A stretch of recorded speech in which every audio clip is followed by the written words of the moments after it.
Sejam muito bem-vindos ao canal da Biodiverse. Meu nome é Rafa Fontoura, sou advogado, especialista em direito ambiental e sustentabilidade. E nesse primeiro vídeo a gente vai falar de um assunto um tanto quanto polêmico e que está tomando conta da sociedade, que é direitos animais.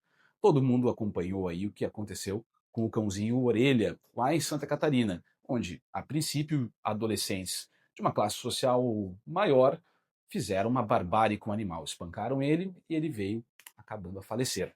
O direito animal, ele é um ramo do direito ambiental.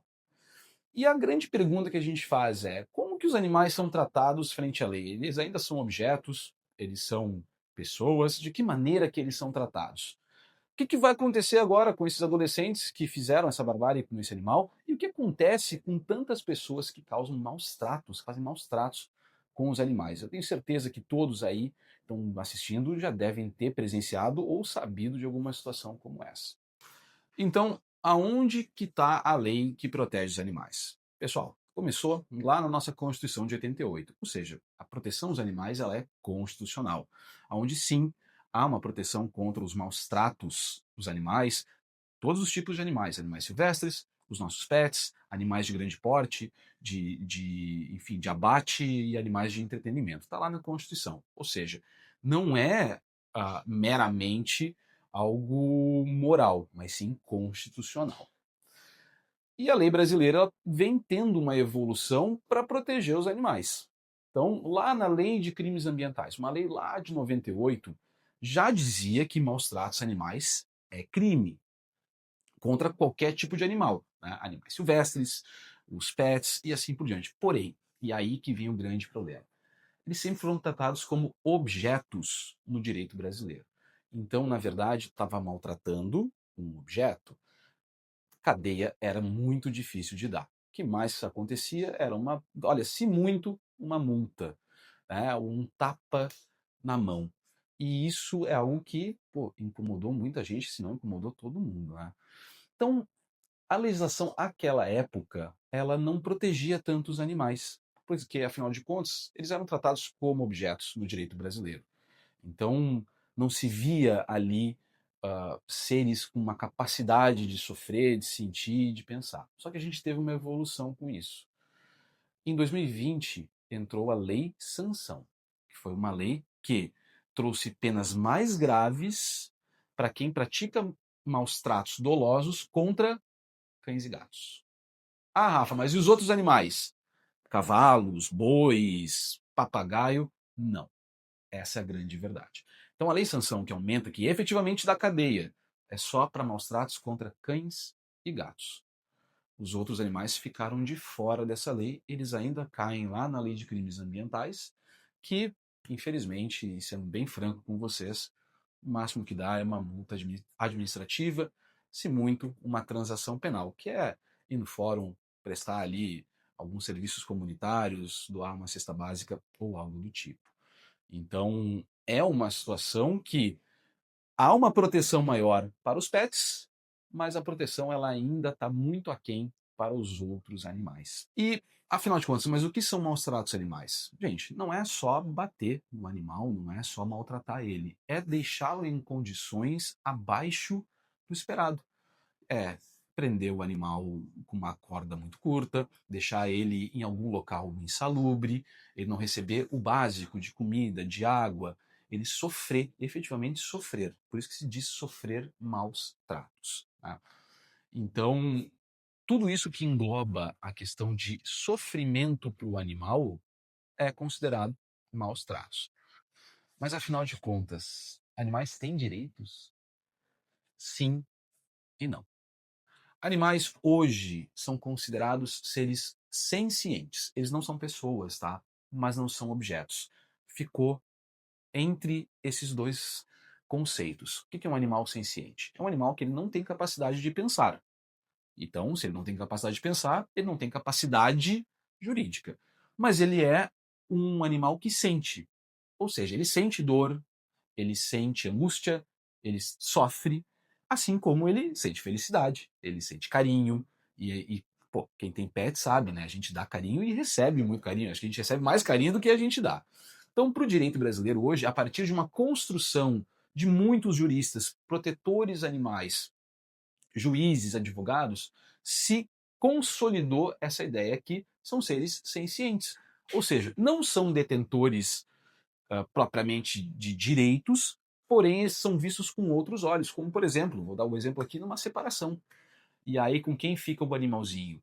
Hoje, antigamente, como era um mero objeto, era aquela coisa, era passível enfim, de divisão, né? Vamos dizer assim. Hoje não. Hoje, efetivamente, é visto com outros olhos, aonde que o animal ficará melhor acolhido, tutorado, no caso. Então, a legislação brasileira ela teve esse avanço, que chegou até o ponto que são animais sencientes. Dito isso, feito esse contexto, Orelha, o que vai acontecer com o pessoal que fez o que fez com o Orelha? Gente, eu não preciso nem dizer o quão terrível que foi essa situação com esse cãozinho comunitário. E até acho que vocês estão vendo aí nos noticiários que está aparecendo muito mais, né? O cão caramelo e tantas outras situações, mas especificamente do Orelha. Então, que adolescentes, né, supostamente adolescentes, ah, maltrataram, né, fizeram ali maus tratos dolosos, que acabou resultando na morte do animalzinho. O que vai acontecer com eles? O que diz a lei? Uma pena de reclusão de 2 a 5 anos. Gente, reclusão é diferente de detenção. Detenção dificilmente vai para cadeia. Reclusão é cadeia mesmo. Mas aí entra uma situação. Eles são adolescentes. Vão ser presos? Não, não serão. Tem que ser franco com vocês. Menores de 18 anos cometeram esse crime ambiental, eles vão sofrer, no máximo, medidas socioeducativas. A mais grave delas, a famosa internação. Né? Então, adolescentes menores de 18 anos não vão para a cadeia, eles são internados. Então, eles têm uma pena máxima de internação de 3 anos. Se eles vão fazer 18 anos no ano que vem, eu realmente não sei a idade deles, não tenho informação de quem são esses adolescentes. Se fecharem 18 anos, eles sairão do internato. Aí fica aquela questão, né, gente? Pô, e é uma punição adequada que talvez nem internados eles sejam, talvez seja apenas uma multa ou serviços comunitários? Eu acho que não, né? Eu, particularmente, acho que não. Mas é o que a lei diz hoje no Brasil. E a gente tinha que ter alguma maneira de responsabilizar os pais desses adolescentes. Como é que se criam adolescentes que cometem essa barbárie com outro ser vivo? Se fazem isso com um animal já mais idoso, dentro de uma comunidade, o que mais eles podem fazer? O que mais eles podem fazer? E vocês devem ter acompanhado, um dos adolescentes, inclusive, foi para os Estados Unidos e, enfim, fugiu, vamos dizer assim, se evadiu. Tá? Deveria haver uma responsabilização criminal para os pais.